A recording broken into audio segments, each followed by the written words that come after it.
Hi. When the famous physicist and astronomer Galileo first championed the idea that the Earth revolved around the Sun back in the 1500s, he was called a raging lunatic and convicted of heresy by the Church. He was then sentenced to life imprisonment and died under house arrest around 9 years later. But if a 10-year-old tells his science teacher that same fact today, nobody even bats an eyelash. So what's changed? Lots of things. The world has evolved, new technologies have been developed that help us more accurately understand astronomy, for example. So poor old Galileo was not insane, he was simply before his time. Luckily, scientists today have more advanced tools and gadgets that can help them avoid meeting the same fate as Galileo, but sometimes their claims still make us do a double take when we first hear about them, especially if we don't have a background in science and physics. Let's look at an example, shall we? In their published works, two different scientists, Tom Garrison and Michael Allaby, both compare mountains to ships. Yes, you heard me. Mountains, those tall, massive structures that protrude out of the earth in such a stately, solid way, and ships sailing in the open water.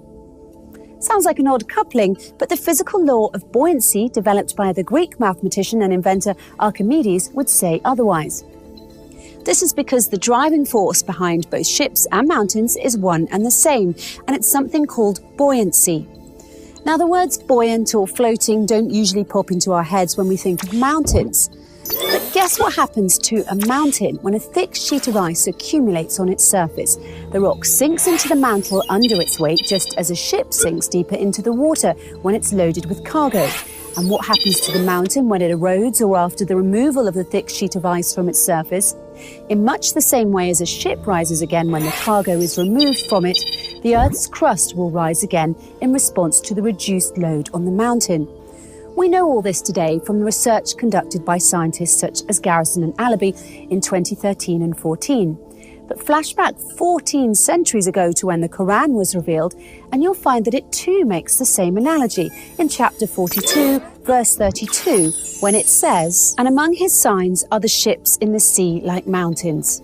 How in the world could a book revealed that long ago possibly contain such accurate scientific analogies in the glaring absence of the necessary scientific tools and proofs at that time? Yet another example of modern science mirroring the Quran relates to the concept of inertia. In 2011, in the 39th issue of the Thresholds Journal entitled Inertia, one of the articles, written by Dr. Caroline O. Fowler, who has a PhD in the Department of Art and Architecture from Princeton University, is entitled Standing Mountains Move Like Clouds. And you thought the pairing of mountains and ships was bizarre.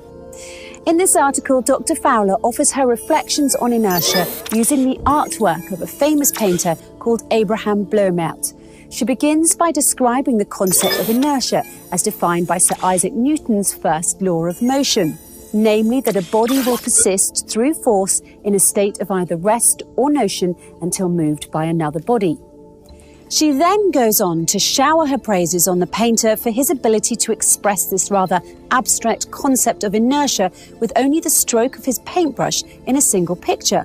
In her conclusion, Dr. Fowler further draws attention to the fact that Bloemaert moved towards an understanding of movement, which is not about setting things into motion through a violent force, but instead suggests the notion that the world may already be in movement.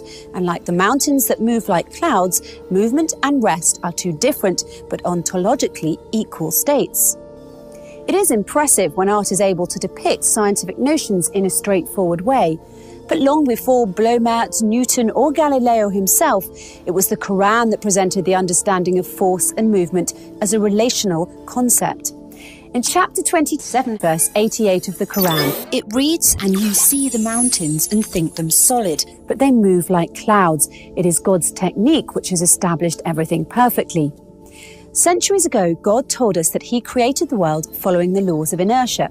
It is science that is just now catching up. So who says science and religion have to be at odds? In the Quran, science and religion are twin sisters, and I don't mean the type of twins that keep saying they're identical when everyone really knows they're fraternal. The Quran contains many passages that were not understood by scientists, let alone regular people, until recently, and some that science still has not fully deciphered. But this should come as no surprise. In fact, the Quran itself tells us that this will happen when it says, "And these similes we put forward for mankind, but none will understand them except those who have knowledge."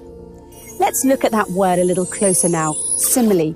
It's very fitting that the Quran should use that word, seeing as how the book itself often uses similes and analogies to help explain things that might otherwise seem abstract or unrelated to us. But what's even more astonishing then, that is modern scientists have used some of the exact same analogies that were first written in the Quran over 1400 years ago. Of course, until scientists studied any of this, no one thought to relate mountains and ships or mountains and clouds in this unusual way. And even now, the analogy of mountains being like ships in the sea and like moving clouds is one that will most likely be lost on many people.